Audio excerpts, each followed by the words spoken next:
anti COVID-19. Satgas Pemulihan Ekonomi Nasional.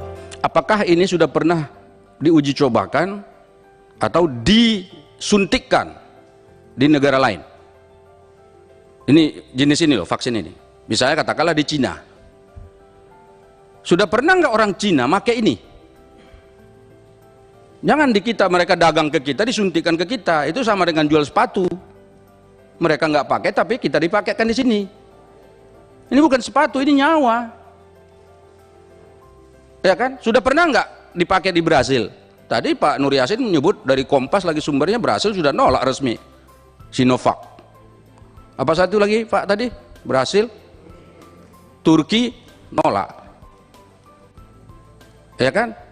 Kemudian kita sekarang mau pakai.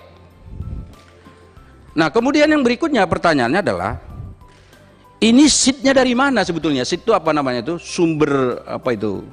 Ya kalau peneliti ngerti maksudnya itu.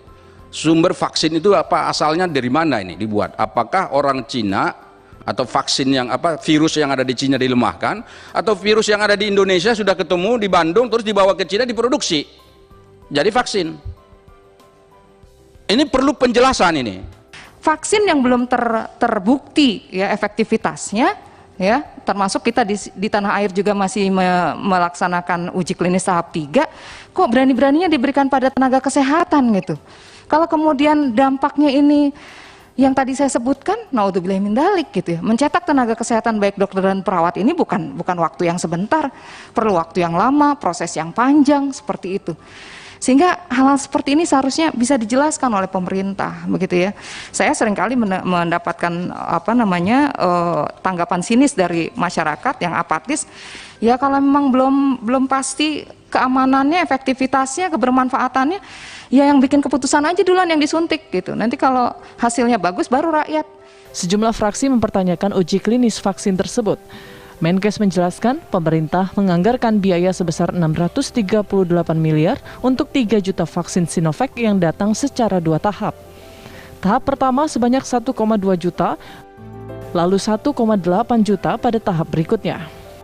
3 juta dosis vaksin tahap awal berdasarkan tahapan ketersediaan telah tiba di Indonesia pada tanggal 6 Desember 2020 sebanyak 1,2 juta dosis. Kita harapkan bisa kita suntikkan nanti bersama-sama setelah 1,8 juta dosis datang, menunggu emergency use authorization dari Badan POM pemberian vaksinasi tersebut. Ini kan pengadaan vaksin belum mendapat emergency use authorization dari Badan POM, jelasnya. Tetapi anehnya, barangnya sudah ada di Indonesia, udah dibeli. DP-nya berapa coba? 80%. Nanti soal DP mau saya tanya lagi tuh, berapa sih DP itu? 80% itu bukan DP, bayar lunas itu sebenarnya. Nah pertanyaan saya gini, ini emergency use authorization-nya belum keluar, tapi barangnya sudah ada.